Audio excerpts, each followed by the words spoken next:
So order, please. This meeting of the Cape Breton Regional Municipal Council will come to order for Wednesday, April 22nd. This is via a video teleconferencing meeting. At this time, I will call the roll. Myself, Mayor Clark, present. Councillor Prince. Present. Councillor MacMullin. Here. Councillor Marshall. Here. Councillor Gillespie. Here. Councillor Eldon MacDonald. Here. Deputy Mayor Doncaster.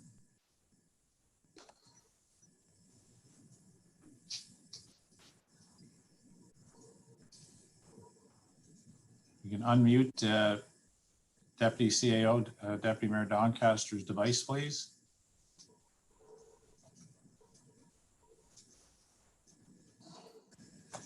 Deputy Mayor Doncaster. Here. Thank you. Councillor McDougall. Here. Councillor George MacDonald. Present. Councillor Brucksch. Here. And Councillor MacLeod. Here. Thank you. I would note that the clerk is taking note of all staff participants as part of this meeting of council and will be reflected in the meeting with regards to attendance. So thanks very much. Before we move on with the agenda, we've noted a moment of silent reflection, but as many know, our municipality, our province, and in fact our country is suffering loss at this time. In our municipality, after 25 years of consecutive representation, we've lost our colleague and friend, Ray Brucksch, who has had exemplary service since the inception of the CBRM in 1995. Many people know Ray as an active, engaged, lively, firebrand, call it as you see it type of representative, and always had thoughtful preparation for meetings, always came prepared, always thought things through, always was connected with the community at the grassroots level. We as mayor and council and staff have publicly noted our sympathy and the fact that we collectively grieve the loss of a peer and colleague and friend. The flags have been lowered at all municipal facilities out of respect for Councillor Brucksch. I know Ray's family has been very appreciative of that recognition during a time of pandemic when formal memorial activities cannot be done. And we did note we will have more formal recognition of our councillor and at a later date when we have further details from Ray's family.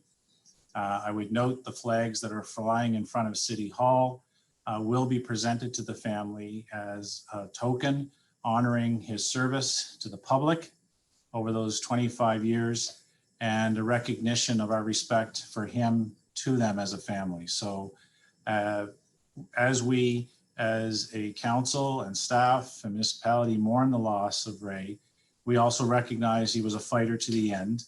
1.5 years approximately fighting a battle with cancer, never gave up, always had hope, and was focused on how he could be ready for the next election to represent the people of his district and deal with the issues within the CBRM. I know I speak on behalf of all my colleagues and staff in recognizing his loss, and we give our deepest sympathies to Ray's family, as well as his wider group of friends, his neighbors in his neighborhood who've been talking, and just the general public who've been reaching out by the hundreds in showing their support to the family at this time. And as we too regrettably know, during the weekend as well, we suffered the unthinkable and the senseless loss of so many lives in the province of Nova Scotia.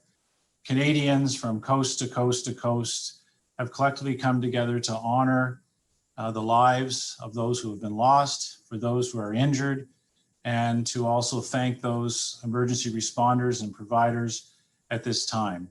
It is a moment in history we hope will never be repeated. We never thought it would be in a place like Nova Scotia, but we also know the resolve and the strength of love and support for the families that are grieving.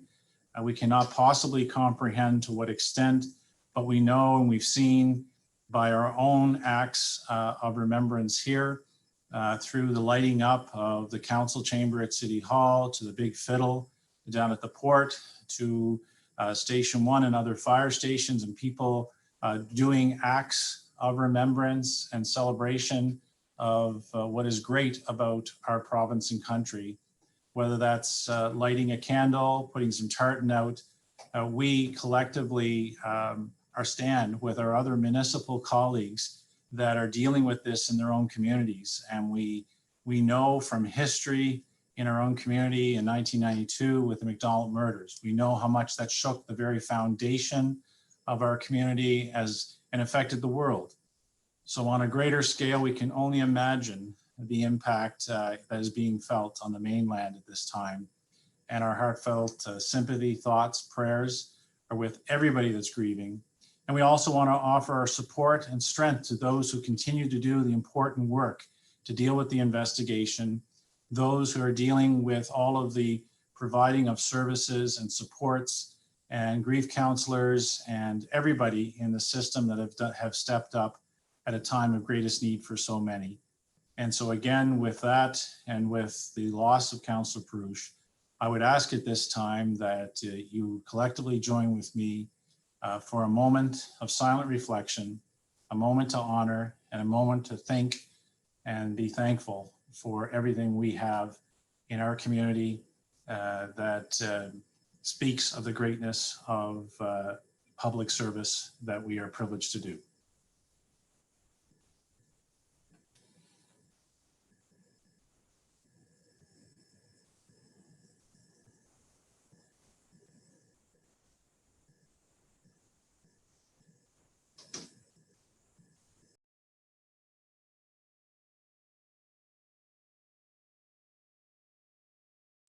Thank you.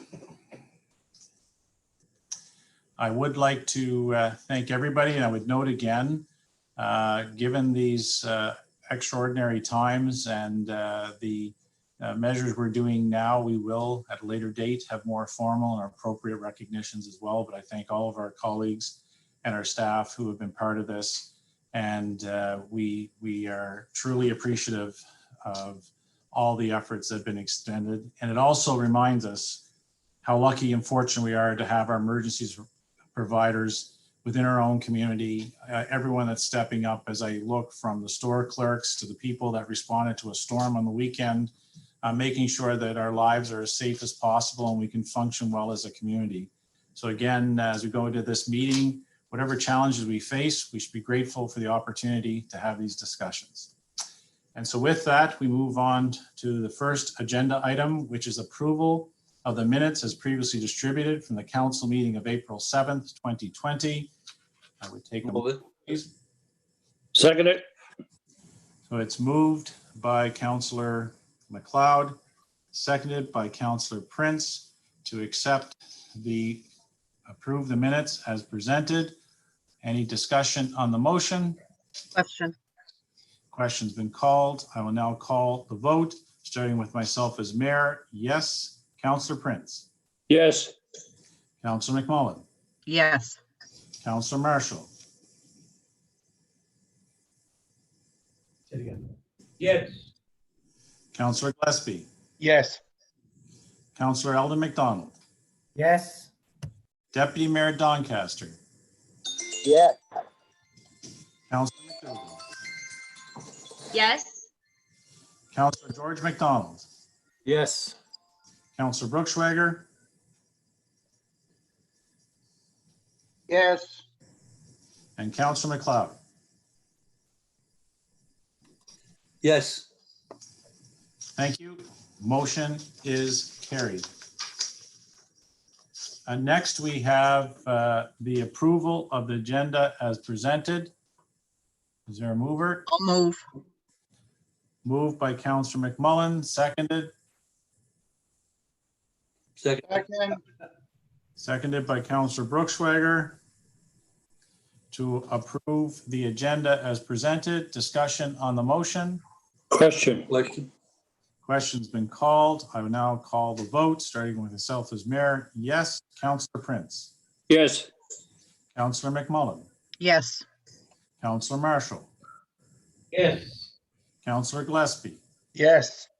Councillor Eldon MacDonald, Yes. Deputy Mayor Doncaster, Yes. Councillor McDougall. Mr. Mayor, I had my hand raised to actually speak to that. Okay, sorry. My apologies, Councillor. No, that's okay. I'm not sure how to proceed now because some people have voted. Well, what we can, if it's agreed, we can go back for discussion on the motion. If anyone. Agreed. Agreed. Agreed. Okay, thank you. So discussion on the motion, Councillor McDougall. Sorry about the confusion there. I continue to receive a couple of inquiries from folks in the public regarding the funding that CBRM has approved for facilities and services for those vulnerable populations that don't have porta potties and the such. Can we add to our agenda just a little update as to what the situation is in case people are still curious or just need a bit more detail? I think, So, oh, sorry. no, I think in that case, if it's just agreed, we can add it to it without having to have a motion. I can just do it as an addendum, Councillor. What I would say is rather than if it's not agreed, if you can identify, otherwise we'll assume it's agreed.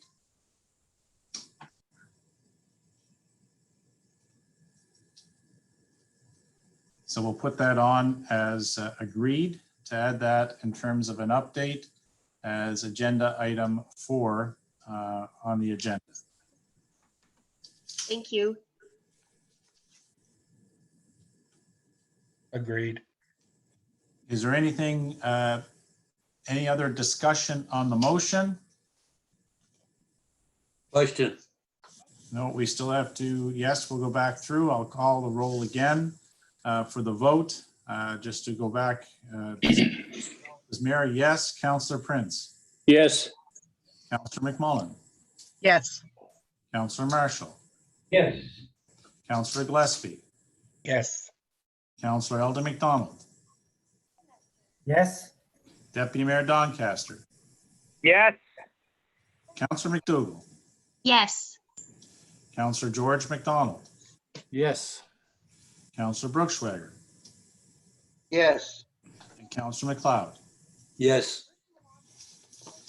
Motion is carried for the agenda, and addendum item 4 will include the homeless and vulnerable population initiatives.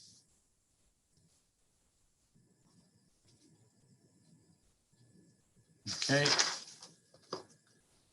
So I would note before we go on to the next agenda item, which is the discussion paper and the reason for the meeting today, I would note that on May 12th and 19th, as the clerk has circulated, there will be council meetings called for regular council business. The 12th is intended that we would operate on a typical 2-hour basis unless agreed upon to continue further. And any carryover business would go to May 19th, or any new business that can be considered on May 19th, and the meetings would be held at 1:30 p.m. Via the current video teleconferencing or any improvements we're able to make as we move forward with working with technology. So I would note that, again, if there's any agenda items, which the clerk will circulate, the CAO and staff are working on any related municipal agenda items. And if council have any items, the clerk will be putting out a notice seeking any agenda items to be brought forward. So just for information and for public dissemination of that, of those two proposed meetings as well. So then we move to the third item on our agenda, which is the discussion paper on solid waste service related update.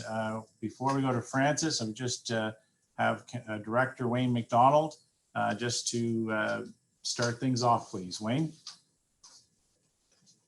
Thank you, Mayor Clark. Can everyone hear me?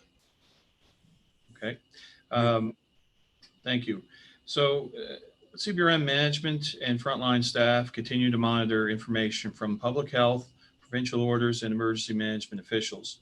With respect to engineering and public works, we're following a contingency planning processes to ensure essential services are maintained.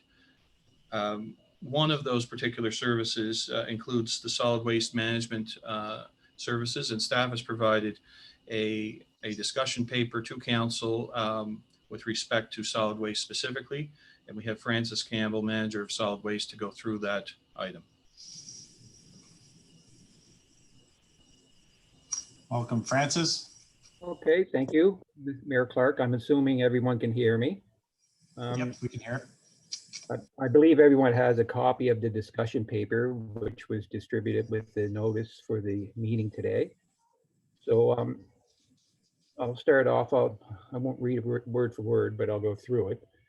So obviously today, today's meeting has been called to address some of the issues that have come up over the last month as we've gone through the pandemic. And as you see listed in the paper, there were 7 items that were brought up for discussion. So just going through the items. The first one is heavy garbage cleanup versus call to haul options. Call to haul is something that we looked at a few years ago as an alternative to heavy garbage. It would have included a few changes to our current system. But going forward, I believe for this year, we're suggesting that heavy garbage is normally carried out at the beginning of May of each year, or sometimes the end of April. And currently, messaging has gone out that it has been postponed, delayed at this point in time. I don't believe there is any other messaging that's required at this time, and it's something that we can play by ear moving forward through this current situation to see what our options are. Item number 2 concerns scheduling residential access to Spar Road site. This is an item that has come up over the last month since we've closed our site to the general public. And looking at the future, we've determined that this is something that we can reintroduce as a service starting next week. But of course, in order to allow this to occur, we would have to provide staff with proper PPE. And the big change would be limiting the amount of vehicles on site at any given time. And this could result in some traffic issues. But this is something that a concern that we've had experienced in the past. We do get that busy sometimes here. And it's something that we are equipped to manage. So with that specific issue, we're proposing that we should be able to open up to the general public starting next Tuesday with some restrictions in place. I think that will alleviate a lot of the concerns that are out there in the general public. But I would like to note that, having said that, we don't want to become a destination. We're interested in following the provincial messaging that's going out there. People shouldn't be out traveling unless it is for an essential need. But having said that, we will be open to the general public. In concert with that, and addressing issue number 3, I think that by opening the site to the general public, we should be able to return to our regular curbside regulations. That being the 5-bag limit with 1 black bag if required. Item number 4 concerns yard waste, green bins, fire bans, etc., and management implications. I can speak to the yard waste, green bins. Normally, as part of our operations, we open seasonal sites throughout the municipality for residents to bring in leaf and yard waste. Those normally open sometime during the middle of May each year. These operations will need to be evaluated to ensure that they can be operated while maintaining current social distancing requirements. And this could involve controlling the number of vehicles at each site at any given time. I think that's something that we can evaluate and we should be able to offer at some point in the future. Just for information purposes, these sites are located. There's one in North Sydney at our former Public Works site. We operate one at Gillespie at our Public Works Center. And there is one in New Waterford as well at the Public Works Center. And those are open 1 day a week, and every site is open different days of the week. One of the other issues, and number 5 that came up, is over the last number of years, we've taken part in community cleanups that have been organized by other CBRM staff.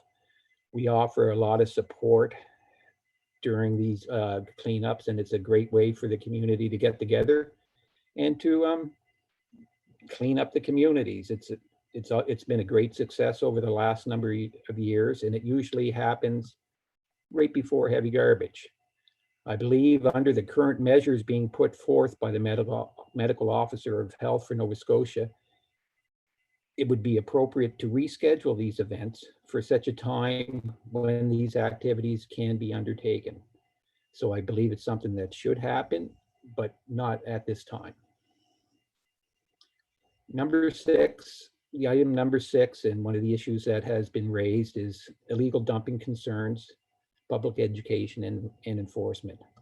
So our department continues to utilize an officer from the Regional Police Service to investigate dumping concerns and to assist us with enforcement. And I would like to say credit to the public, these issues have not increased during the past month as compared to last year's numbers. We will continue the log and investigate all complaints that are received within the department. And it is important that all of these related complaints, comments, concerns be referred to our solid waste hotline. That's part of our investigation protocol, and it's important information, and it's all recorded by our education staff over the hotline. And I will note with the hotline that our staff that man the hotline are currently working from home. We are experiencing a few delays, but not very many. The way that it works now, just because that is the hotline was something that couldn't be easily forwarded, residents are leaving a message on the line, and the operators of the hotline are working their normal hours, and they're responding to all of the messaging that's coming into the hotline. Item number 7, go forward implications for parks and grounds, trash formers, public works, street side repairs. Parks and grounds maintenance, as well as public works related services, will continue at normal service levels with adjustments in scheduling based on available resources. Trash formers is a program that is delivered by an outside agency under a partnership with CBRM and ACAP Cape Breton. If we were to proceed this year with this program, it would be based on further discussions over project delivery with the current operational restrictions. And that's the conclusion of the discussion paper, and staff is available for questions related to this update.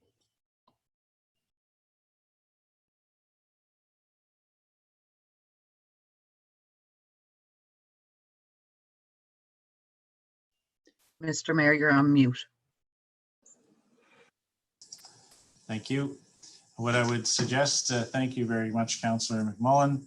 I see there's a number of hands looking to speak, and what we were going to do was go by each of the numbered topics and address if there's any question by topic instead of going back and forth. So if you have something specific to the heavy garbage cleanup and call to haul, that'll be the first topic for discussion, and I'll go to the speakers list for that. And then we'll move on from there by virtue of who would like to speak. So what I'll do is on the heavy garbage, number 1, if we'll go back, and we'll move our way forward through the topics and address them with Francis or Wayne or any other officials. On garbage cleanup versus call to haul option, recognize Councillor George MacDonald. Yeah, not really a question, Francis, but just a comment. I know that date, I know you mentioned there, maybe they already knew about that there'd be no heavy garbage till later, but I know on the weekend, I know I called Darren and John McKinnon Saturday morning. And I know for some reason this date, I didn't have it, but the date of April 28th got out there and it was all over social media on Sunday that heavy garbage would start on April the 28th. Now I know that's wrong, but I guess I would just mention that maybe we should get it out there again some way that you mentioned maybe we shouldn't have to, but I'd say get it out there loud and clear that there's no heavy garbage, especially starting on the 28th. They got mixed up. Somebody got it out there. I don't know how it got there, but I didn't know about that date 28th. But please maybe re-emphasize some way through social media or whatever that there's no heavy garbage for a while yet, because it is out there and it's going on the streets and in Gillespie already after that went around on Sunday. Thanks. Thank you, Councillor. Yes, there have been a lot of stuff with regards and inboxes to various councillors on some misinformation that's out there. We will have to look at that as based on this decision. I think in terms of further communication activities, and we'll note with Sheila MacDonald and Christina Lamy and our other staff supports and the officials within Francis's unit to provide that level of information and use social media and other media sources on it. So thank you very much. Councillor Brucksch. I think there was a couple before me, Mayor, but I'll go unless they want to go. The hands came down on the first Oh, item. okay, thank you very much. Yes, Mayor, I guess for me, heavy garbage pickup, we're all receiving a lot of calls on it, I know. So are we communicating, just to be clear on this, with the province on being able to do this? I understand that, you know, the concern is the people that'll be traveling the streets. We have lots of pickers that go through the garbage, and for me, I always like that part of it, as long as they're not making a mess. It's great to see probably 20% of our load being reduced because people actually reuse this, and I think that's a great thing. But just wondering if we've heard from the province on this. Are they actually regulating to go forward with this, with heavy garbage? Go to Wayne or Francis on that, Councillor.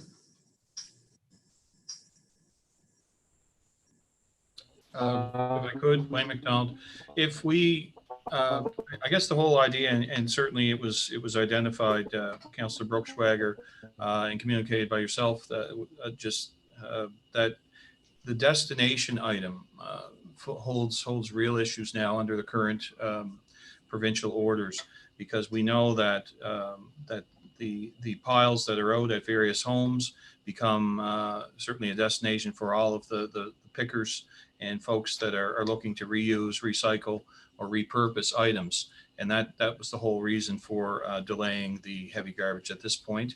We have had communication from other agencies and other comparative solid waste operations, and Francis and his staff are in close communication with them. We don't have a specific order to the heavy garbage collection from the province, but I believe it's covered under the current operational order that's in place now. Okay, yeah, thanks for now then. Appreciate it. Thank you. Councillor Prince. No, Mr. Mayor, no comments on item 1. I'll save my comments for item 2 and 3. Okay, thank you. Councillor MacLeod.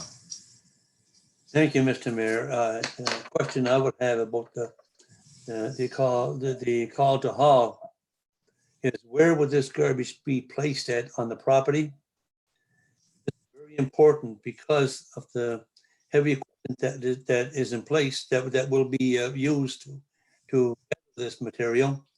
And in the side of the house or the backyard, and not on the sidewalk or the curb, who would be responsible if any damage was occurred by the heavy equipment? Thank you, Councillor. I do believe, I'll go to Francis Campbell. I believe that we had talked about options with regards to heavy garbage and the call to haul as an option, but I believe Francis is recommending we stay with heavy garbage collection. but postpone it until we have the all clear from the province to do so. Francis?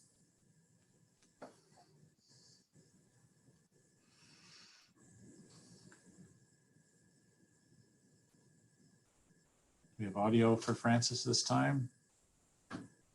It's not muted. Wayne, I think that was the intent. If you can.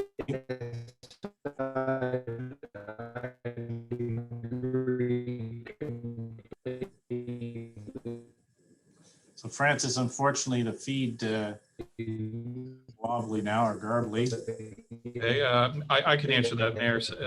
Absolutely, you're correct. I believe to go forward from the most recent discussion was heavy garbage was the preferred option, although we continue to evaluate all of our services, and we would come back to council if we would be looking to have council decide on an alternative type of option. Okay. Councillor McLeod, any other clarification on that? No, that's the only one on question on I do have other questions. Okay. Thank you, Councillor. And I just would note, unfortunately, the audio went wobbly there, Francis. So if it happens again, I'll just ask our Deputy CEO to mute, and you'll know that that's the reason it went to mute, because it's not being received audibly. Go to Councillor Eldon MacDonald. Thanks very much, Mr. Mayor, and through you to Francis, and if not Francis, if his audio still isn't working, through to Wayne. I guess my concern is I think we need to take a serious look at the Calda Hall. I have concerns of us entering into a full heavy garbage pickup as we normally do, unless it's done when you know all the restrictions across the province are being lifted, which I think is going to be quite some time away.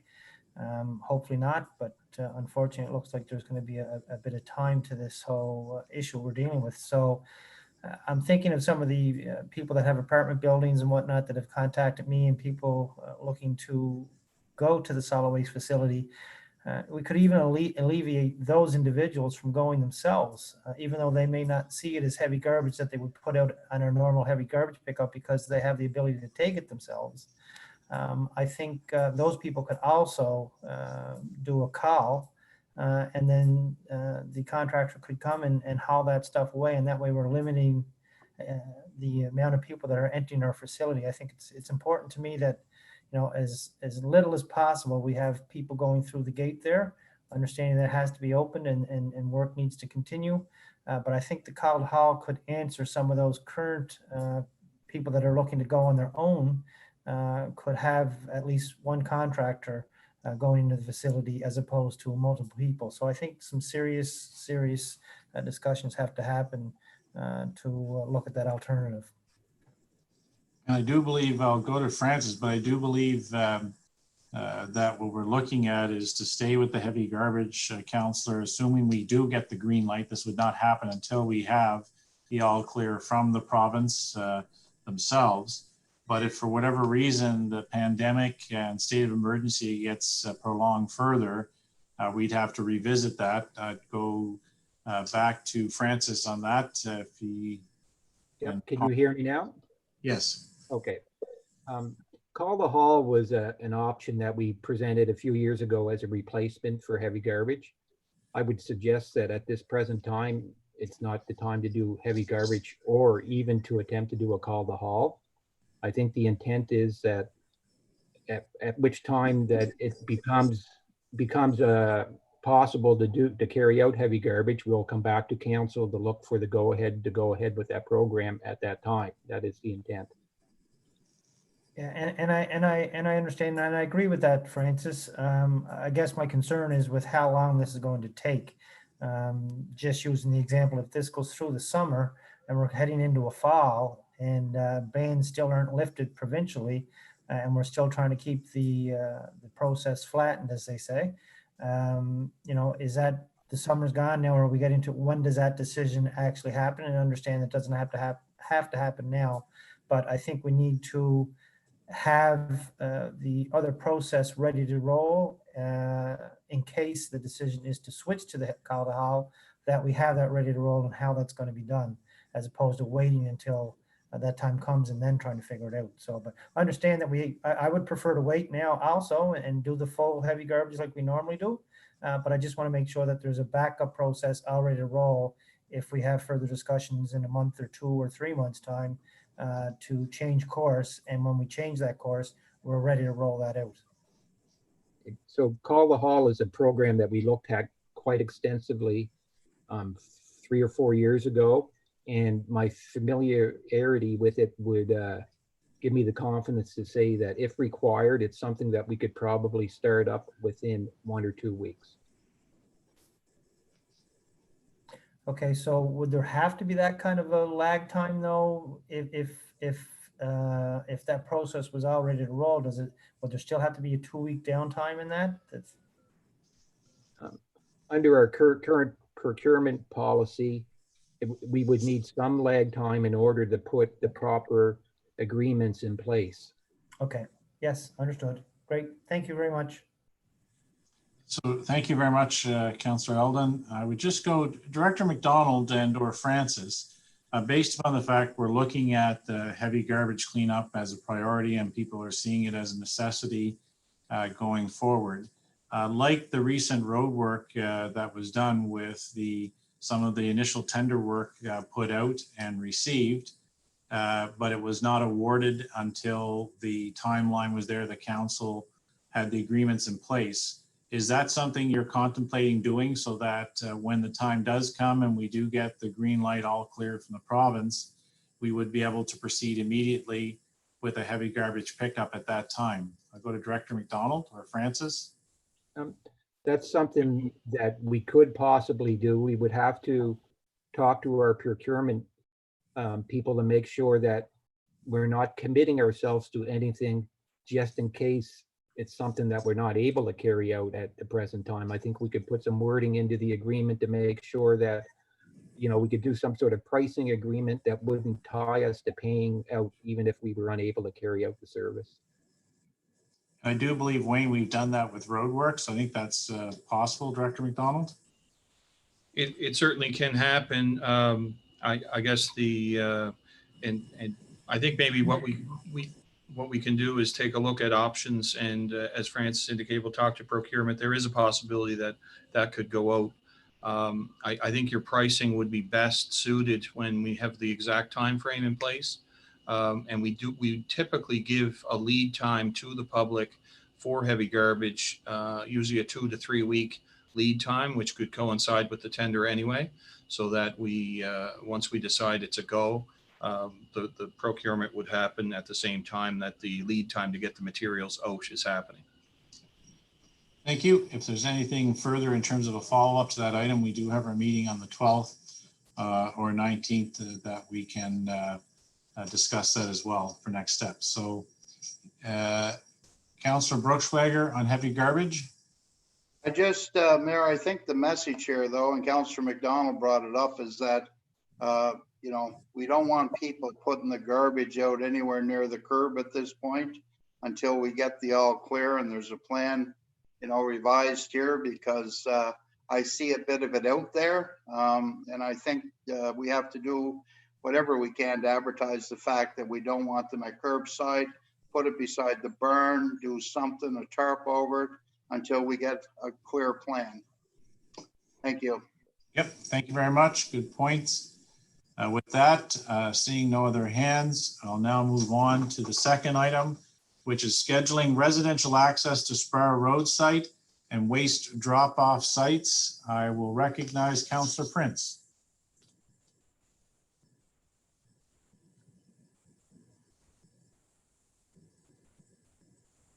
Thank you, Mr. Mayor. On the Spar Road is going to be reopened to the public. I guess that's to the regular operating hours pre-COVID-19 crisis, right? Francis? Yes, we'll be operating under our regular hours, Tuesday to Saturday, 8 to 4. Okay, so that's full time there. I was just wondering, when you talk about waste drop-off sites, as we're all familiar with, that the north side had one, the first Saturday of every month. Was that in consideration at this time? It's something that we haven't addressed in this discussion paper, but it's something that we can look at if requested and bring back a recommendation. Well, I'm sure Earlene and the mayor and I would be requesting it, because as soon as this gets out that somebody's going on a regular schedule for the waste drop-off site in Spar Road, I'm sure that they figured that we could at least spare one day a week at the north side issue with the natural proper protective stuff in place. So I wondered if at least you would consider that and bring the recommendation back. And I really think it should be fulfilled. Certainly, that's something we'll have to address in the coming week, because that's normally scheduled for the first Saturday of every month. I think Yes. just because of it's not quite as big as our Spar Road site, and there may be some issues with social distancing, but it's something that we can report back to you as quickly as possible. So if it is possible, we can make sure it can happen the first Saturday of May. Okay, you can let us know. Thank you very much. Thank you, Councillor. Councillor McDougall. Thank you, Mr. Mayor. Through you to Francis. Francis, I'm just curious, when people start asking us what the limitations are going to be when they do head to the dump to drop things off. So are there going to be materials that they are not permitted to bring? What should they anticipate in a change of processes, or if there is any? And I noticed in the paper, it said there could potentially be traffic issues, which I can envision. What's going to happen there? Will there be, police on hand to help manage that traffic? So I guess I'm just curious. I've been getting a lot of calls about folks wanting to go to our facility to drop off a lot of stuff because, heavy garbage has been delayed and they're doing some house or yard work and what have you. But is there any, what are the details we should be sharing with the public? Francis. So the first comment that I would like to make is that we are not a destination. We are still asking the public to abide by the provincial messaging, to not go out unless it's essential. Having said that, we expect that we will see a lot of traffic at our site come Tuesday morning. In terms of the material that they can drop off, nothing has changed in terms of what materials we accept and do not accept. The only change that the residents may see when they come to the site will have to do with traffic issues. We've had traffic issues in the past, even when we haven't controlled the amount of vehicles on the site at any given time. We have some contingencies in place for that type of situation. In the past, we have requested the police to do some traffic control if it's required. There's also other changes we can make on site where we can allow residents to leave through the Grand Lake Road entrance if that becomes an issue. I guess the point that I'm trying to make is it's something that issues that we have dealt with in the past and on many occasions, whether we've had a scale breakdown or it's after a long weekend and we have traffic issues. So the only change that they may notice is there are some delays. They'll see our staff in protective equipment that they may not have seen before. And there won't be as much interaction between staff and our residents, customers coming into the site. So I think that's mostly what they can expect when they come on site. Thank you, Francis. Thank you very much, Councillor. Councillor McLeod. Thank you, Mr. Mayor. To Francis, when I was just listening to what you were saying, when you generally have a garbage truck or what do you call it, the compactor, and people are putting their garbage in the back of that in order to haul down to the transfer station, we'd have to be very careful with our social distancing because it would be very tight quarters.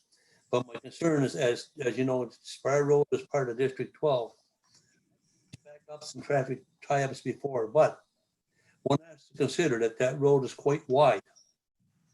Proper signage that if a person is going to the landfill, that they would be able to pull to the side and when appropriate. But I think that there should be an officer there in order to let them across, to let them go in. I think that it shouldn't be done and just left to the public's discretion because there will be an accident.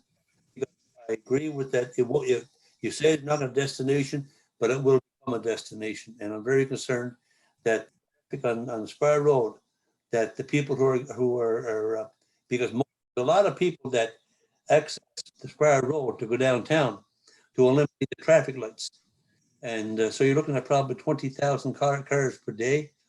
And those that are hauling into the dump, and if you've got, or into the landfill, if you've got a car pile backup or a vehicle backup and on the highway, then it's a problem for people who want to get to the pier or to town or to out to Walmart. Thank you. Thank you, Councillor. Recognize Councillor Brucksch. Thank you, Mayor, and thank you, Francis and staff, for this. This is something we talked about a couple of weeks ago, and this is great news that we get the facility back open. Many people are calling, they want to get rid of their garbage, and some want to even take their heavy garbage, right? They got trucks or trailers or what have you. I'm very grateful for staff and the fact that we will offer the proper protection there for our staff if need be, that they have to get close to a vehicle.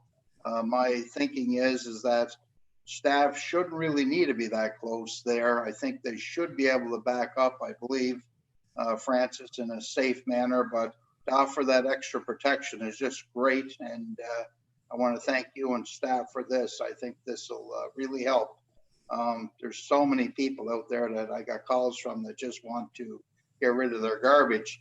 I'm just wondering if there's a way, Francis, that this can be tracked, the people that are actually dropping off heavy garbage, because you're going to have that type of garbage included while we wait here, just to find out what kind of a percentage of our population are actually going to do this on our own now. Is it something at the gate when they're taking the plate number, if they could ask, is this your heavy garbage? Just a question. Francis? Yep, it's something that we can look at. Every vehicle that comes onto the site is, the license plate is recorded, and we can certainly put a category in there so that, and you know, we can pretty much determine whether it is heavy garbage they have in the back of their vehicle or not. It won't be too exact to the tonnage, but it'll give us a good idea of how many people are doing self-hauling of heavy garbage. Sure. My reasoning for that, of course, is if there's a large number that show up there, maybe the call to haul at the end of this could be a little cheaper when we finally get the go-ahead than the actually to carry out the heavy garbage cleanup. This is just a thought, naturally, and just something to think about, and just wondering if we can check out our numbers. Thanks for this. I appreciate it. Thank you, Councillor. Recognize Councillor Gillespie. Thank you, Mayor Clark. I look at this as a pros and cons thing. I don't see any pros at all, and I see a lot of cons. I agree with Councillor McLeod that we're looking at traffic issues. I agree with the other speakers as well when it comes to, is this an essential service? I don't believe it is.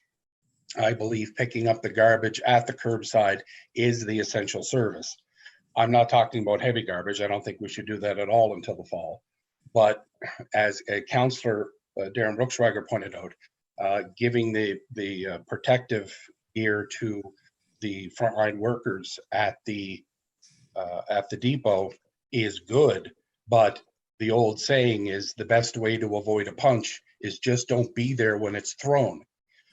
Doesn't matter how much protection we give them, they're still going to be concerned about it. There's still going to be interaction with people, and we're still going to be inviting people to that destination. As it was pointed out, it doesn't matter how much we say it, this will be a reason for people to get out of the house and go for a drive and be in the same place at the same time. Just my thoughts, open to whatever anyone wants to say. Thank you, Councillor, for that. Would recognize Councillor Eldon MacDonald. Thanks very much, Mr. Mayor. Just a couple of comments, I guess, and a question through you to Francis. I share similar concerns to Councillor Gillespie, and I am in favor of looking at different options and opportunities, but I am nervous of it becoming a destination. I would hope that people would look at the provincial guidelines and provincial messaging and our own messaging of stay home. If you don't have to be out, don't go out.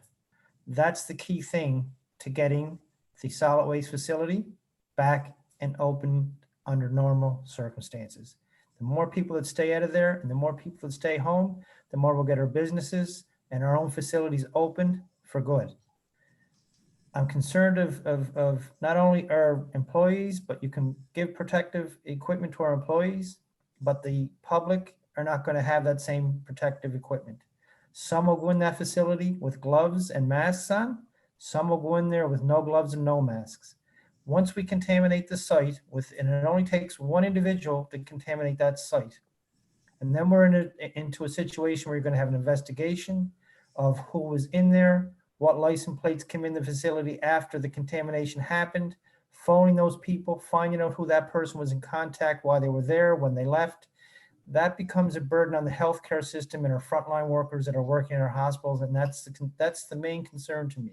Once we contaminate a site unnecessarily, eventually that will roll out to people going to our hospitals and putting our frontline healthcare workers into further jeopardy and further work that's possibly not necessary.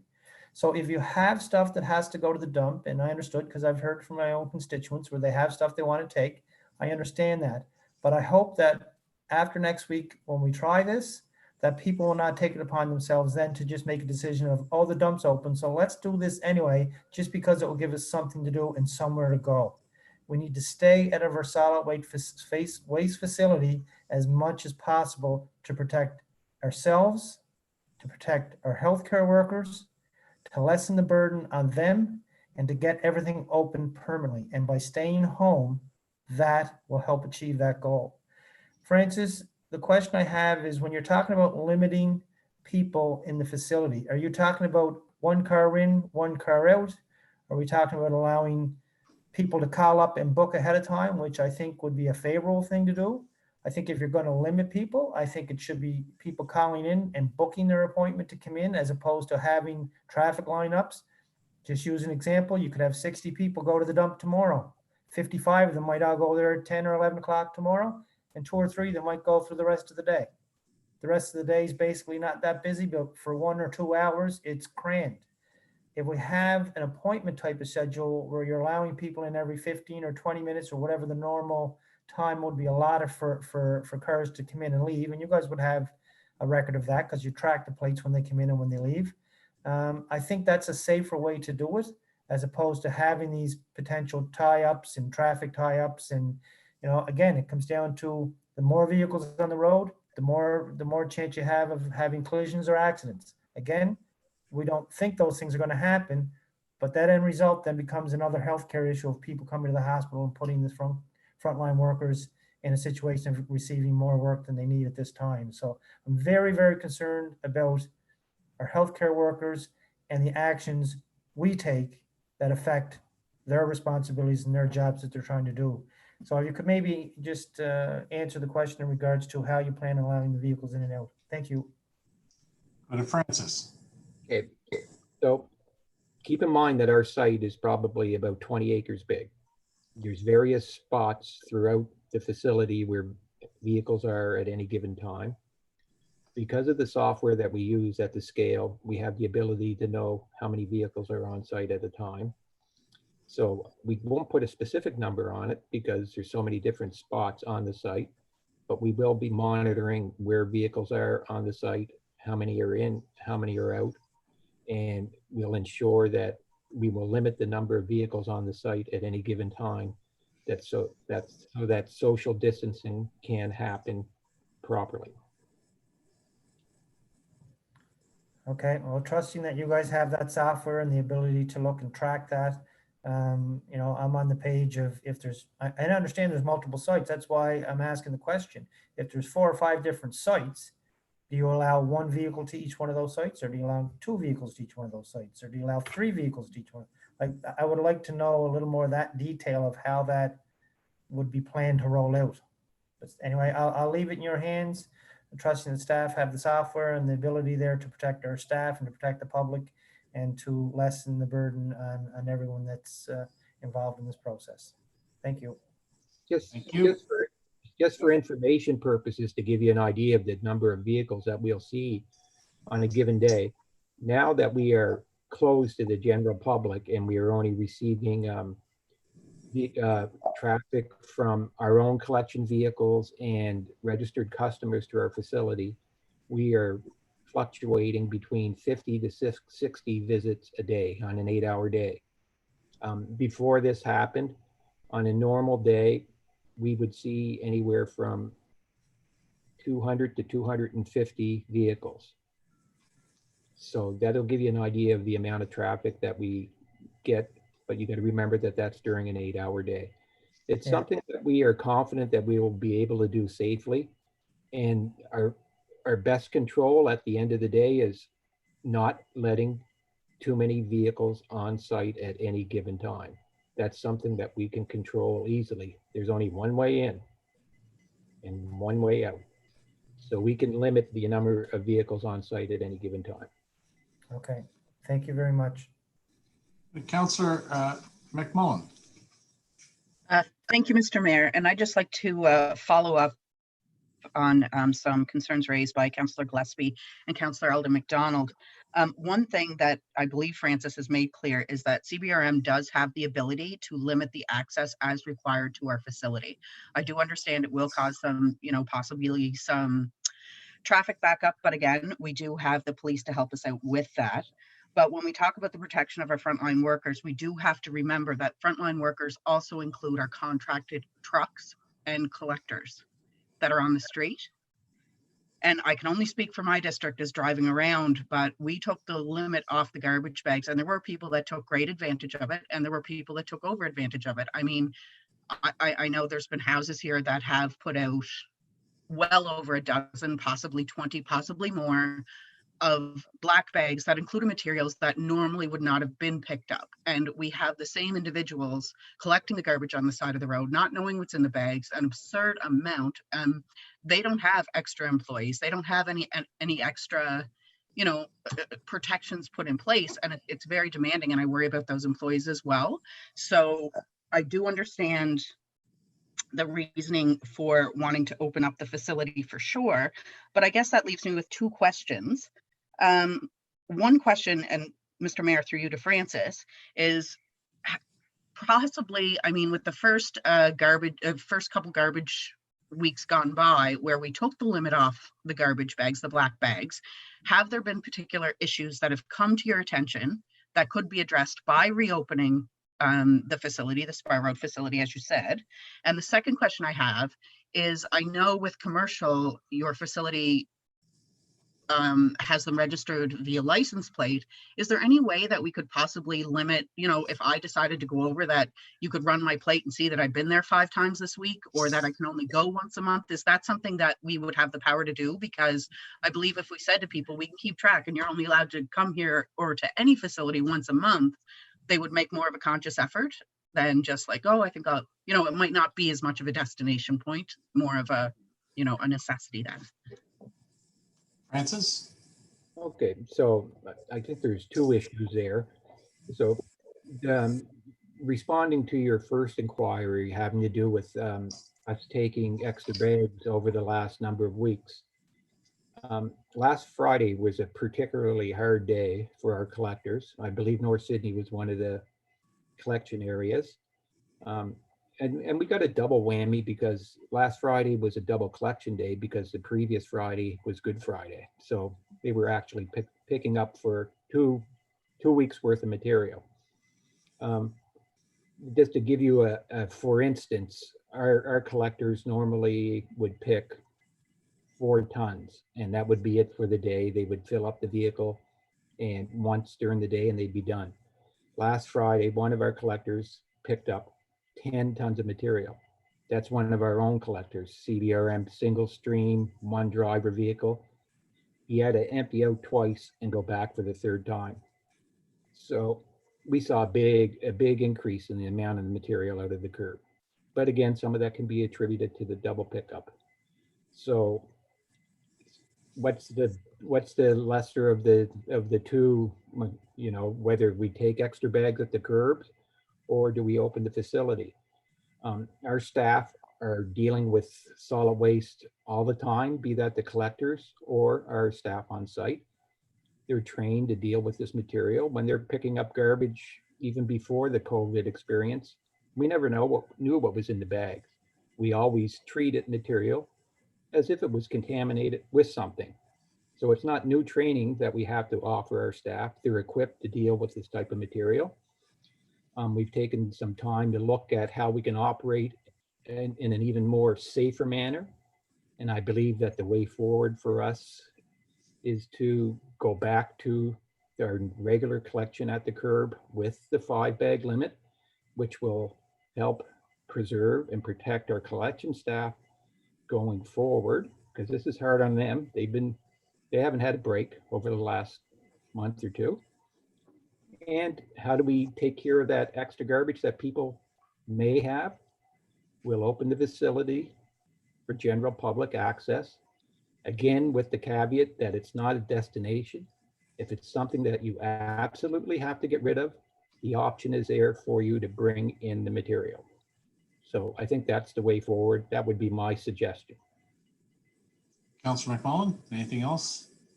No, I appreciate that. I just wanted to, and as well with the black bags, and Francis, again, you can correct me if I'm wrong, but when people put their garbage out in black bags, we don't sort that, correct? We just put that on the truck and it's transported, and that comes at another additional expense. Would that be right? Yep, I think there's a misconception out there about black bags. When we brought this program into place, we allowed a black bag for privacy issues. It's not to hide stuff that shouldn't be out there. That's the first misconception. Black bags are not to put in items that are banned from disposal. They're for privacy issues. If you have something out there that you don't want your neighbor to see for whatever reason, you can use a black bag. It's not a requirement. You can put out 5 clear bags, but if you need to hide from public view something, you can use a black bag. None of our garbage is sorted. Clear bag, black bag, they're all going to Guysborough. There shouldn't be any concern with anyone there. They all go into the same side of the truck and they're all going to Guysborough. The black bag, the intention of the black bag is for privacy issues only. Thank you. Thank you. Councillor McDougall.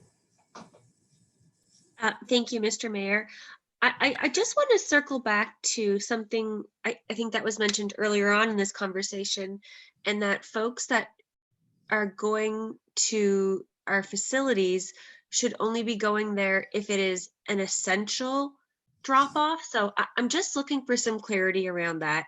And I suppose that would be going through you, Mr. Mayor, to Francis for an answer.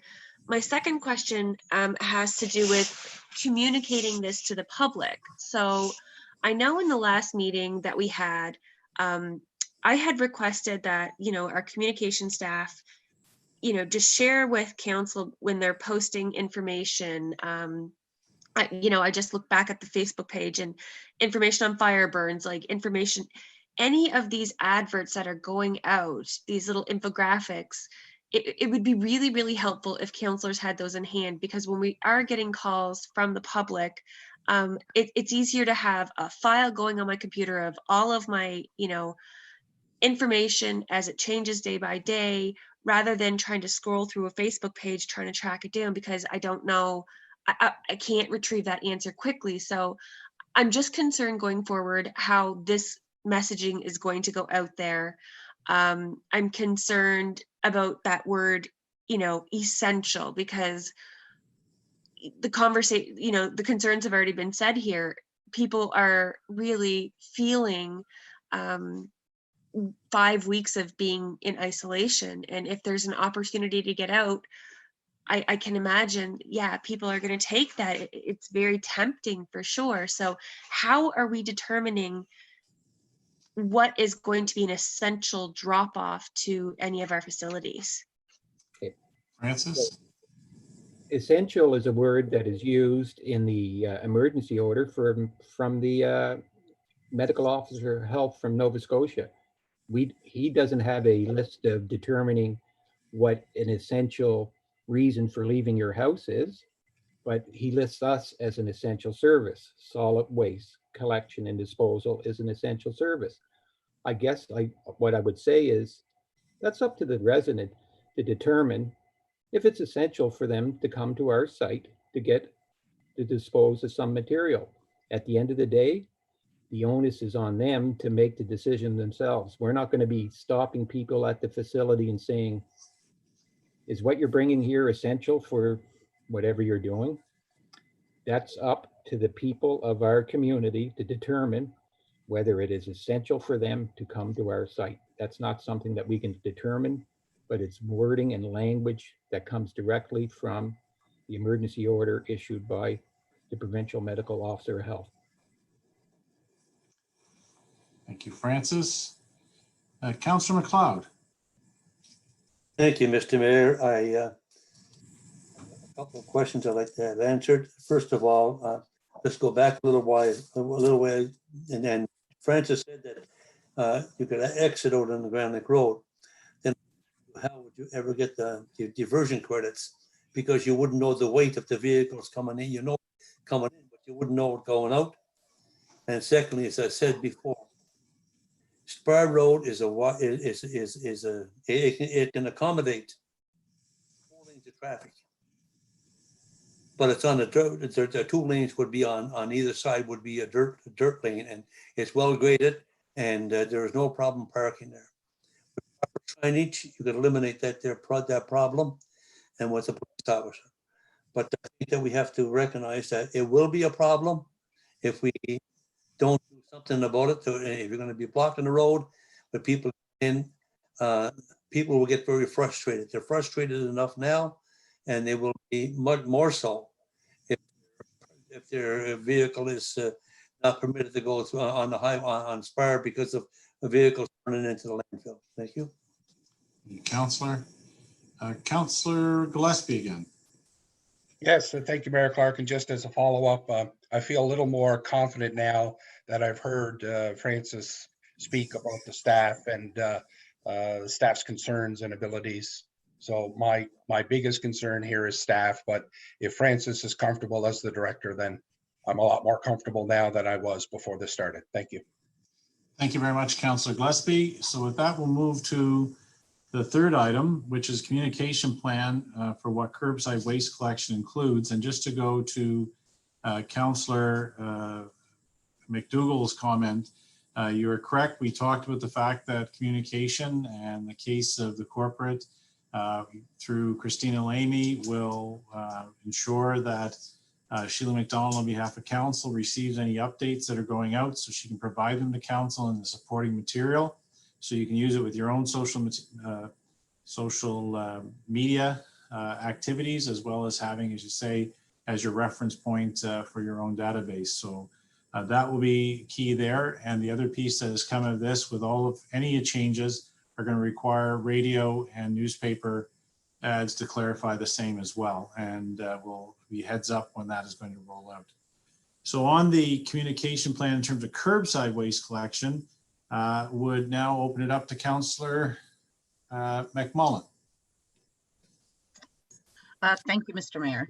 And this kind of goes hand in hand with Councillor Prince's comment earlier, or question about possibly a request looking at opening the north side dump for its regular one, first Saturday of the month, because I'm worried with the one garbage bag and, Sydney being open, that it's still not going to really, help out a lot of people who might have that little bit extra. And I don't know how to go about this, or just to get opinions of others, I suppose, but I do agree with taking off the unlimited number of black bags, absolutely.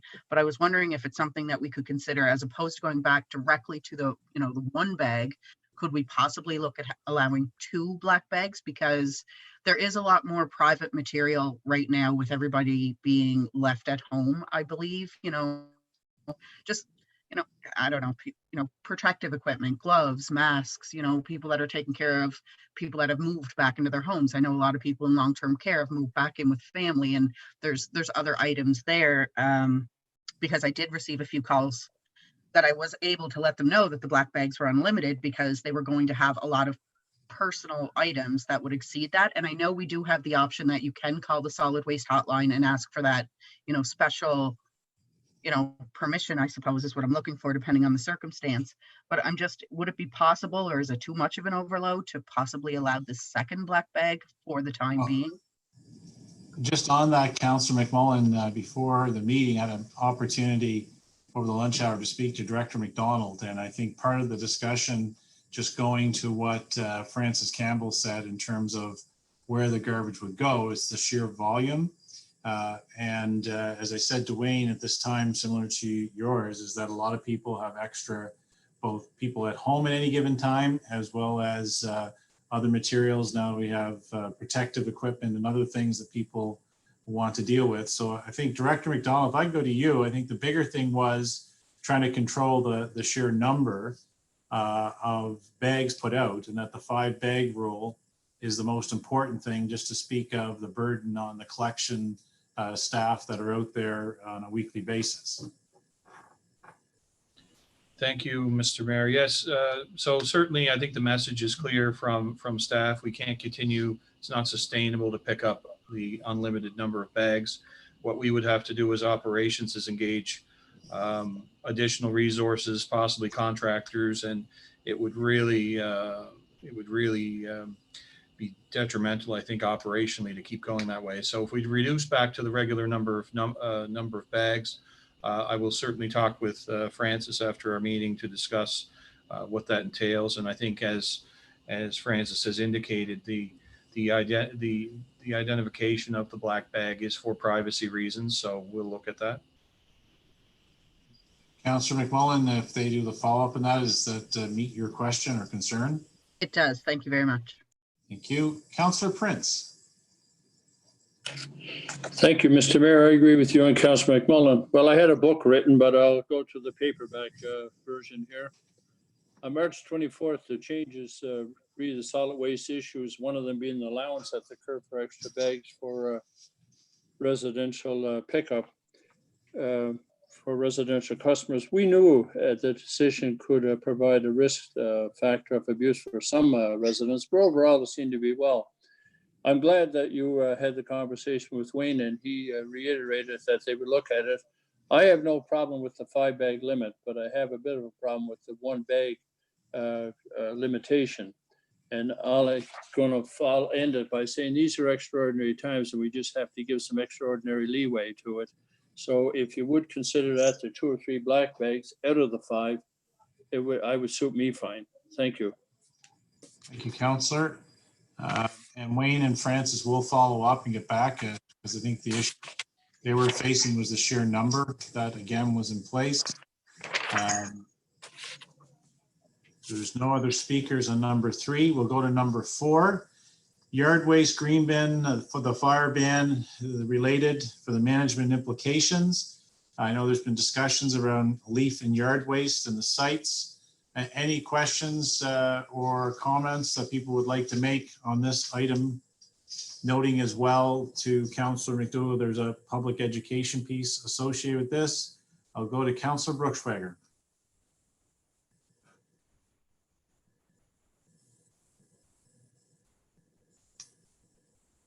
Councillor Brucksch, Darren, your mute is still on.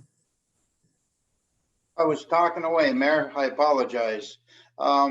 We all know this is a hard time of the year for our fire service throughout CBRM with grass fires, and it's the kind of education we do every spring to try to reduce this. But in these here times, it's particularly scary when 15 or 20 firemen got to turn out to the department, and very hard to do social distancing when you're in a truck and you're attending fires. They all can't leave in the same vehicle, or I'm saying most of them have to leave in the same vehicle, 5 or 6 in a truck inside, and it's pretty hard for them to do that. So that's the reasoning I'm understanding for the the fire ban in backyards and what have you. So I'd like to hear from Chief Seth on this a little further, Mayor.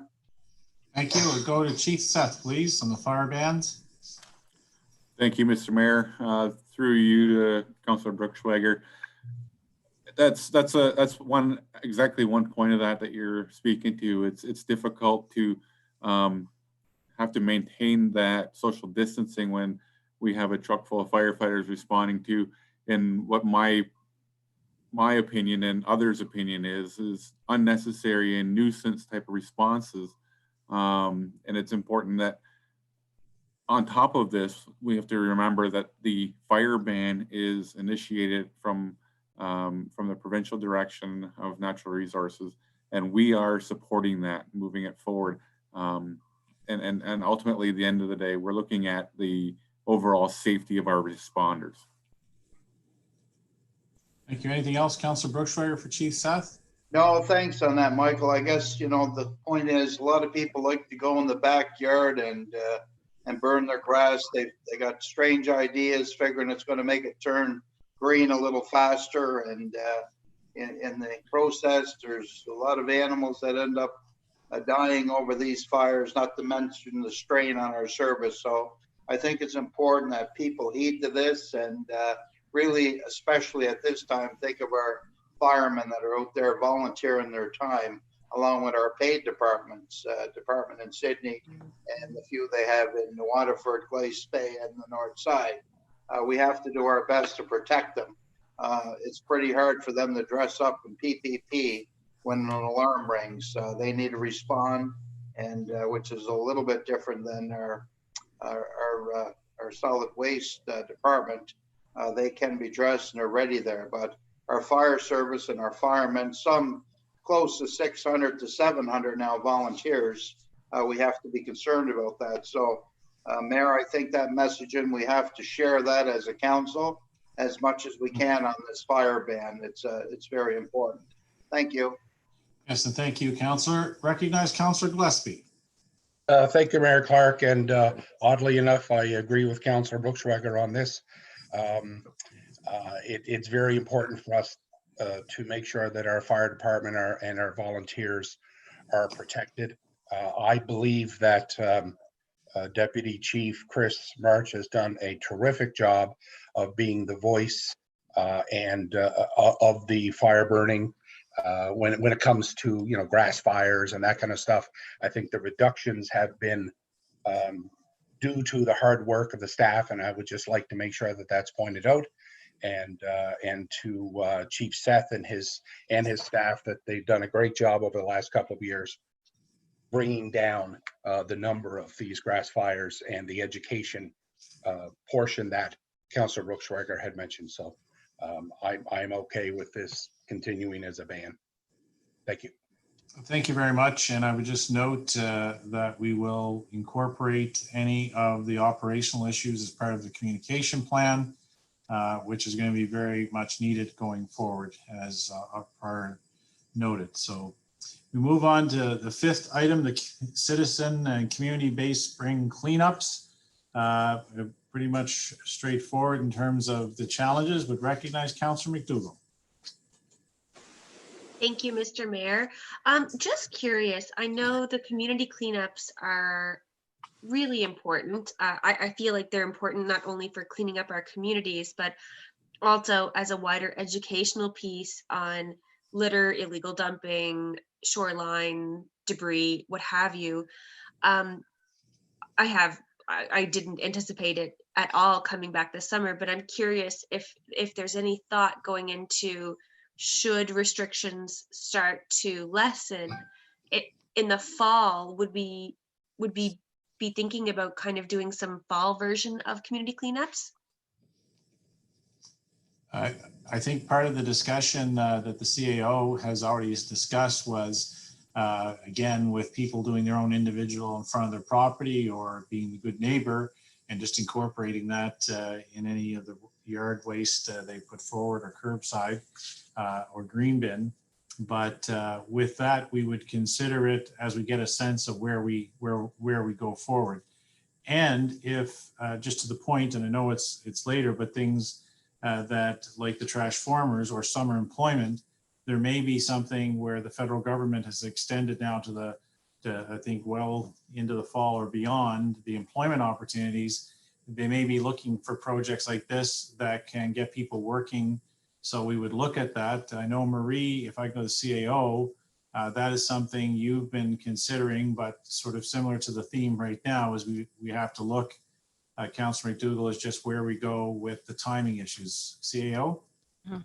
So I guess just with everything, social distancing and just trying to work around the logistics of community cleanup, my suggestion was that we don't do a community cleanup, but we do clean up our community in the fact that you clean up around your yard, and if you have elderly neighbors or people who cannot do it, that when you're going for your little walk, you take a green bag or you take your clear bag and you clean up around your own neighborhood, not driving to clean up, but just cleaning up around your own neighborhood. With that, Marie, I've had calls from folks asking, is that a permissible activity? So are people allowed to, for example, and there's a good stretch of land close to my house here that is a school property, and because school's not in, there's nobody there kind of cleaning up the trash. So would I be allowed to pick up some of that trash? Is that an okay activity? Well, I would suggest that you're walking there, you're not driving, you're not congregating with more than 5, you're not stopping to talk, you're going for your walk, you're picking up your the garbage along the way. I mean, we can get clarification from EMO Nova Scotia, but I would suggest that yes, that is allowable. That's great, thank you. So just on that, sorry, lines are ringing. Just on that, if I can just note that possibly for Chief Seth as an EMO follow-up with George Muse, just to be clear about the clarification of that, would be appreciated. We recognize Councillor Prince. Thank you, Mr. Mayor. Well, certainly the community and citizen-based cleanups are very important. And of course, right now we have to reschedule some of the events, but we all know today is Earth Day. And now we had a call from some individuals, Earlene and I, that possibly, could you go down to Indian Beach or Lockman's Beach to clean up? And we told them that no groups were allowed, but then he said, what about 1 or 2? And I just told them to check with the police to see what they would say. But when we're rescheduling this in the future, can we just have just a CBRM Earth Day? We call it that, and have some kind of special cleanup at that particular time, whether it be late summer, early fall, and to be able to celebrate Earth Day a little late, of course, but at least at our level. Just consideration. Yeah, and I think rolling in community, what I'll say is community beautification in general, and cleanup being part of it. We can be trying to do that because, as you say, a lot of things have been delayed, including trying to celebrate the 25th anniversary of the CBRM. So we'll try to cumulatively council pool these things together. Again, it's going to be a lot easier to do the planning once we know we're getting close to or get that green light and the go forward.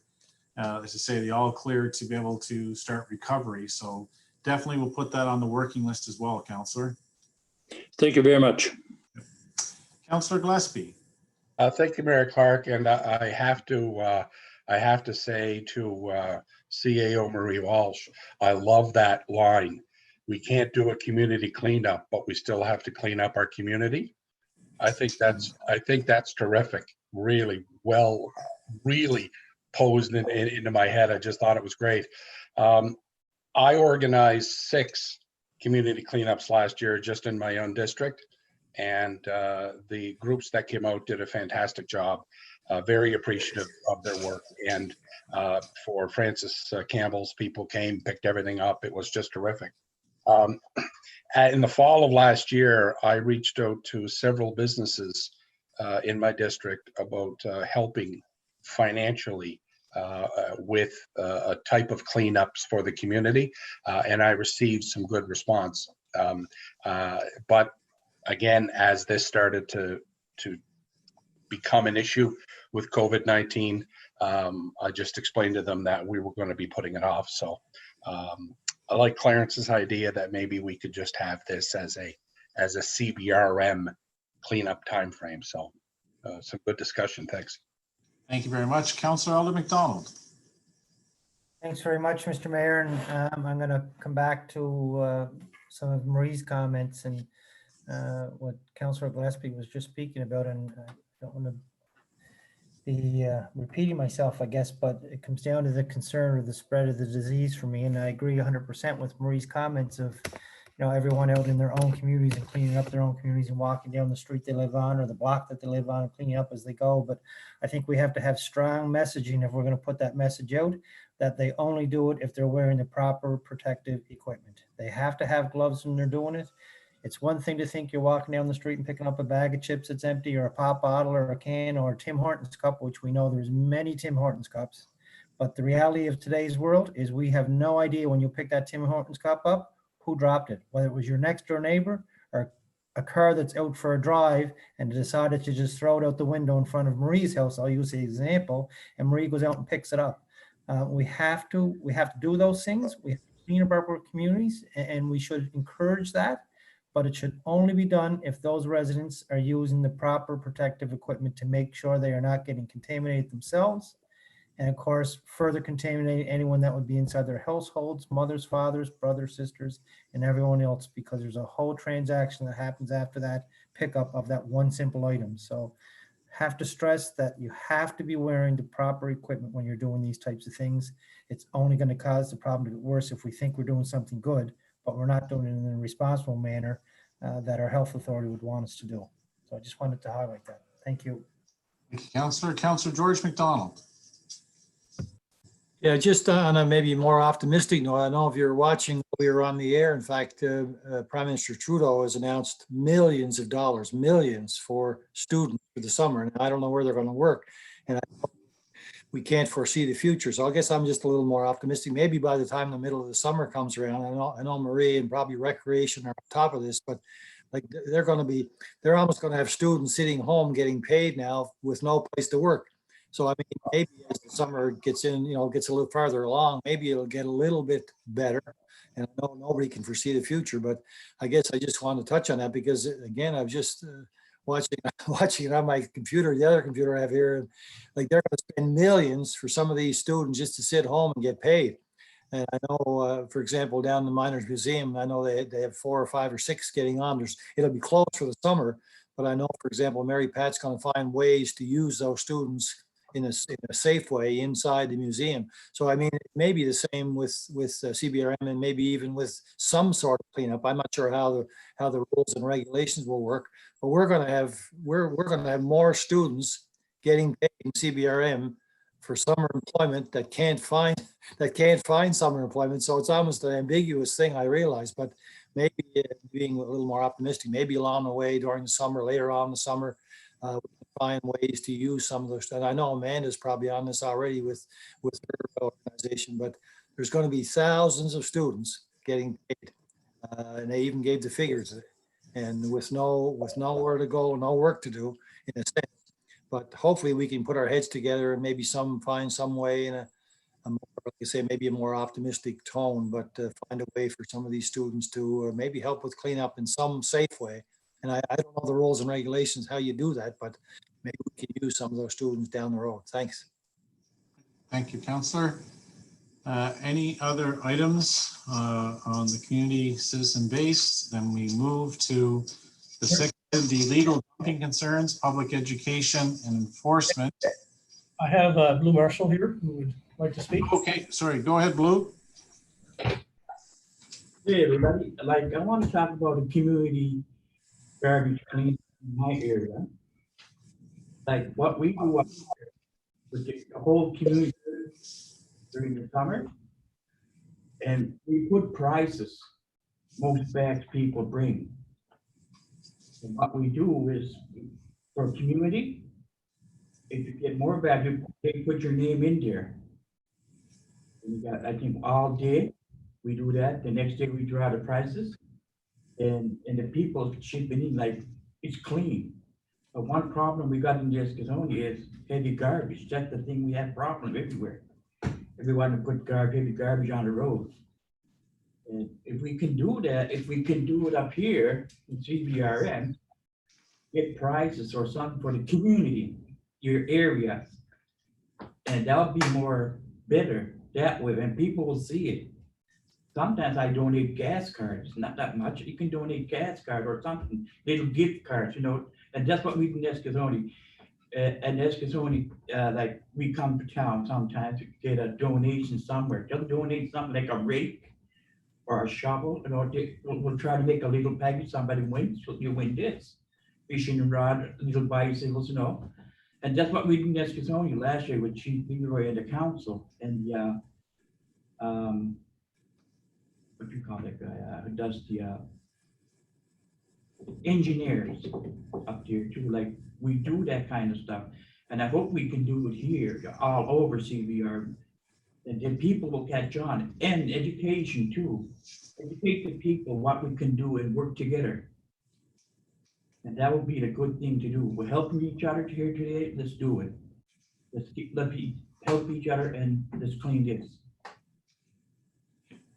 Good words as well, Councillor Marshall. And the other thing is, as part of the cleanup in terms of incentive, I've been up there and it's quite remarkable, as you say, the amount of fun that people put into it and the fact that people come and are there for the draws and they make it a community celebration as well. So good points, and we'll discuss that with our staff as well, Blue, for that. We'll move to the 6th item, illegal dumping concerns, public education and enforcement. Francis spoke to this. Any questions for Francis or Wayne on this item? I don't see any hands being raised for that item. Lou wants to speak as well. Okay, go ahead, Councilor Marshall. Okay, ready? Yep. Yep. Dumping is the hardest thing in our area, the rural area especially. And I hope to see more officers or somebody's up there to check up on it. Like I get calls. I don't know about my Earlene and Clarence getting calls about illegal dumping. But if you go my area, like the other side, there's a lot of illegal dumping. That's why garbage is going up that way. And I hope we can do more patrols or something like that. And make it more cleaner. So again, with that, and I know any of the particular concerns that are there, I think what we'll do is just ask Francis and his team just to make a connect with Councillor Marshall if there's any particular areas of concern that are in the district outside of Eskasoni. We can check that out. So we'll do that as a follow-up, Blue, for you. Okay, I'm going to go to anything else, Councillor Marshall? Nope, that's it. Okay, thanks, pal. Councillor Brucksch. Thanks, Mayor. And this is a concern in my area. I've got a few places, and I've watched social media quite a bit, and I noticed that people are actually dumping mattresses off in front of these cans that are set up for, you know, the different thing, diabetes and all the different organizations out there, which is totally ridiculous to see that. Down in the hub area, I've got ongoing battle down at the close to the ball fields at back of the field there. Francis and the police, I know, are investigating a case there. But the problem has been, even with that, Mayor, and speaking to Jason MacDonald, was some people want to clean up their properties even, and the dump wasn't open. So that's a good part. But this illegal dumping, I really, you know, we increased fines on this some time ago, and we changed our rules a little bit to be more strict, but it continues to be an issue. Our police officer on duty there is doing a great job. He's following up. We've got photos of that car in the hub area that we hope that we can identify and see some charges laid. But for the most part, like I said, it's credit got to go to the public on this. They're watching for this now more so than ever. But again, it's I don't know how much education we have to do. I know we probably spent close to $1 million in education on this over the years with press and what have you. So it seems to me that the fines hurt more. So I think we have to continue to review that, because for people that just go to somebody else's property and open the back of their truck or their trunk and throw garbage in a yard is just, I just don't know how to describe a person that could do the likes. It just makes no sense to me. And with the facilities that we got and how often we are open. So now that we are open again, hopefully it'll slow it up a little bit. I know Francis said that we're in line with the same numbers for last year, but I can guarantee you without this facility open again, as we are talking here today, this would only get worse. So thanks for this. And hopefully we can have further discussion on more enforcement and maybe making that fine much more expensive again for somebody who got the nerve to just throw their garbage out like that. Thank you, Mayor. Thank you. Councillor Eldon MacDonald. Thanks very much, Mr. Mayor, and through you to Francis and Wayne and the staff that deal with these issues. My wanting to speak is more of a thank you than it is of a question. So during our call last week with the directors, in the middle of that call, I did receive some complaints of an illegal dumping situation happening right in the middle of that call. And as soon as I finished the call, I immediately went to the site, and it was only a matter of hours between myself and the residents and the police officer that was there that hours later I heard from the police officer that the illegal dumper was caught. So again, I would like to thank staff, thank the residents for being as vigilant as they were. Heard from several of them within a short period of time. Looked into it as quickly as I could, as did the police and the various staff that were involved in this. So thank you to them, and keep up that good work. And when residents see these things happening, I would encourage them to continue to contact our staff or ourselves so that we can try to get on the case as quick as possible, because the earlier we are made aware of it, then the better chance we have of apprehending those individuals. So anyway, I just want to send out those thank yous. Thank you. Thank you very much, Councillor. Recognize Councillor Gillespie. Thank you, Mayor Clark. I agree with Councillor Darren Brucksch on this as well. I think the fines need to be higher, and I think we need to spend a lot more time checking out these sites and finding the people that are doing this. It also boggles my mind how somebody can actually do this to another person's property. I have a couple of questions. The first one is, during this COVID-19 timeframe, my understanding is these boxes that are set up for Value Village and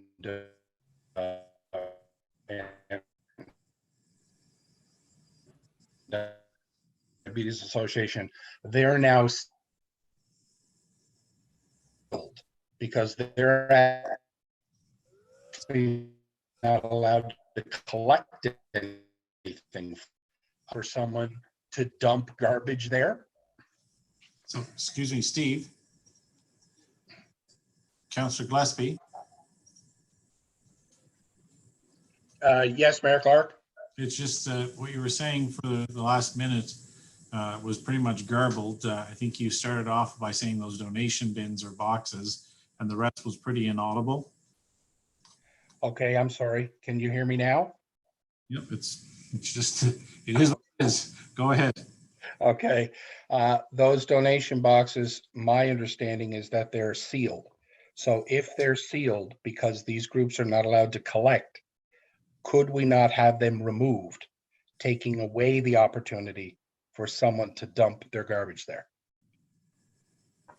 Yeah, and I think it would be considered private property or property of the organizations on likely private property versus public property.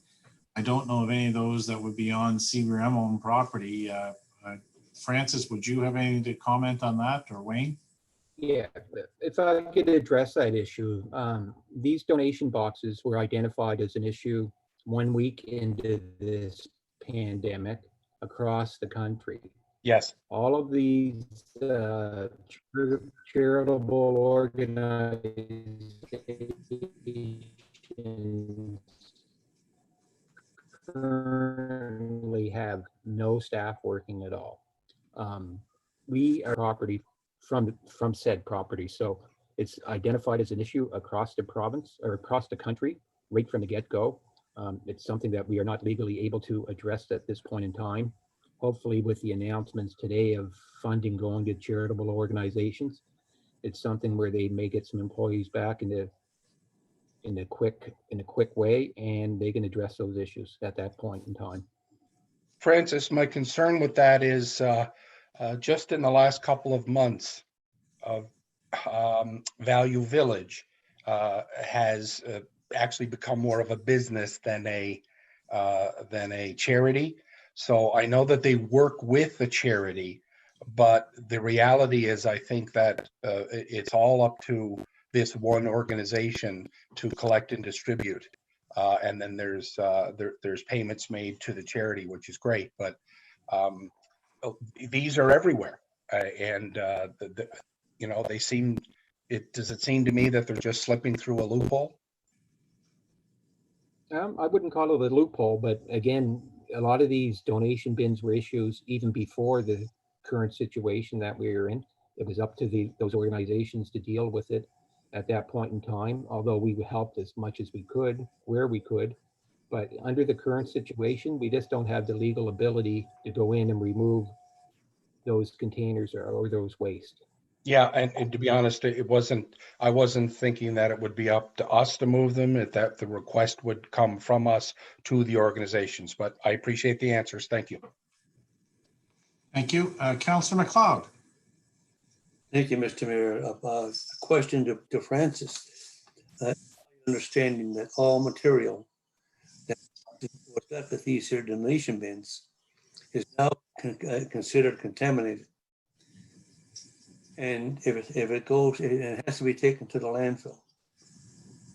Will these are like the Diabetics Association or Society, would they have to pay a tipping fee to put that to bring that material to the landfill, because it is considered, according to the law, it's considered contaminated? Francis? Under our current regulations, there's no tipping fee exemptions for any organizations of any type. That's a item that we are currently investigating, but under the current situation. And we lost Francis, your feed there was garbled. You can try and unmute and try again.